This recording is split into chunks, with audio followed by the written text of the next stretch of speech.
In the ancient empire of Solarian, people believed the night was sacred. When the sun fell, families rested, temples glowed with quiet candlelight, and the entire kingdom recovered from the weight of the day. But everything changed under one ruler, Emperor Kaelus, a man whose obsessions pushed the empire to its breaking point. Kaelus was intelligent, disciplined, and terrifyingly ambitious. He believed greatness came from constant progress, constant vigilance, constant motion.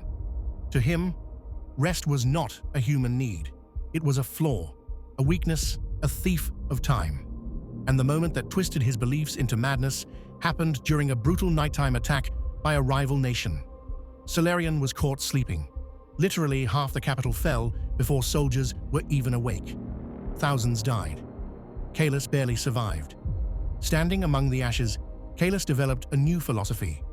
It was not the enemy that defeated us, it was sleep. And from that moment on, he swore he would build a kingdom that never closed its eyes. At first, the changes seemed harmless. He extended night shifts, moved festivals to midnight, and told the people this was a symbol of strength, a nation too powerful to rest. But slowly, his orders grew more extreme. He created a new elite force called the Nocturne Guard, soldiers dressed in black who patrolled the streets at night carrying bright lanterns, checking homes, and ensuring no one slept without permission. Citizens whispered that the guard could hear breathing patterns, could tell when someone had drifted off. Then came the decree that changed everything, the Night Vigil Law. It outlawed sleep for anyone except during specific rest periods controlled by the Emperor. Anyone caught sleeping outside these windows was punished, sometimes beaten, sometimes imprisoned, sometimes simply taken away. The empire fell into chaos. Farmers worked until they collapsed in their fields. Children cried through the night, unable to rest. Merchants nodded off while standing, only to be jolted awake by a nocturne guard patrol. Soldiers hallucinated on duty, striking at shadows that weren't there. Temples filled with desperate citizens praying for relief. But Kaelus insisted this suffering was temporary, that once the empire transcended its limitations, it would become unbeatable. Meanwhile, Kaelus pushed himself further than anyone. He refused to sleep for days, then weeks, then more. His physicians warned that he was destroying his mind, but Kaelus dismissed them, calling sleep an outdated instinct.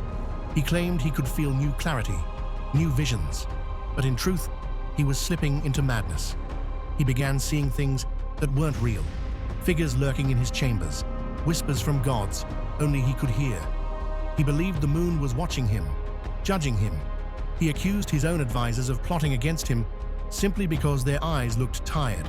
His mind was cracking, and the entire empire could feel it. The breaking point came during a late-night address to the Nocturne Guard. Kaelus stood on the palace balcony, ranting about how soon the empire would evolve beyond human needs. Then he froze, his eyes widened. He reached toward the sky and whispered, "The sun is screaming." A moment later, he collapsed. The emperor, who banned sleep, fell into a deep unconsciousness, one his body had been begging for, but he didn't wake. For hours, then days, Kaelus remained in a coma.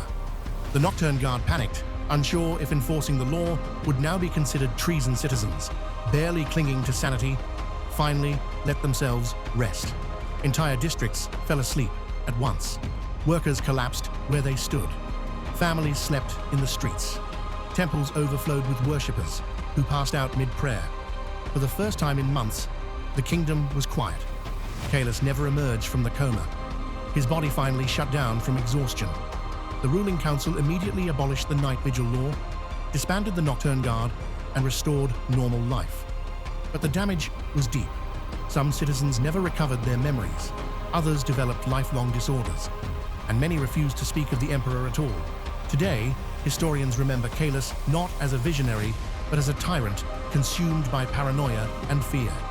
The man who believed he could break the limits of the human body and ended up destroying his own mind.